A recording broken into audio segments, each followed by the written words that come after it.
দেশে চলতি বছরের সেপ্টেম্বর শেষে খেলাপি ঋণ দাঁড়িয়েছে 2,84,977 কোটি টাকা, যা বিতরণ করা ঋণের 16.93%। শুধু তাই নয়, গত 16 বছরের মধ্যে বিতরণ করা ঋণ ও খেলাপি ঋণের সর্বোচ্চ অনুপাত এটি। আজ রবিবার বাংলাদেশ ব্যাংকের হালনাগাদ প্রতিবেদনে এ তথ্য জানানো হয়েছে। তথ্য অনুযায়ী গত জুন পর্যন্ত খেলাপি ঋণ ছিল 2,11,391 কোটি টাকা, অর্থাৎ গত 3 মাসে খেলাপি ঋণ বেড়েছে 73,586 কোটি টাকা। সেপ্টেম্বর শেষে রাষ্ট্রায়ত্ত ব্যাংকগুলোর খেলাপি ঋণের পরিমাণ দাঁড়িয়েছে 1,26,111 কোটি টাকা, যা তাদের বিতরণ করা ঋণের 40.35%।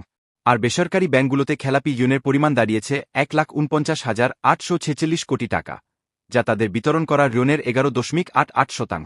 অন্যদিকে বিদেশি ব্যাংকগুলোতে খেলাপি ঋণের পরিমাণ দাঁড়িয়েছে 3,245 কোটি টাকা বা বিতরণ করা ঋণের 4.99%, এবং বিশেষায়িত ব্যাংকগুলোর খেলাপি ঋণের পরিমাণ 5,813 কোটি টাকা।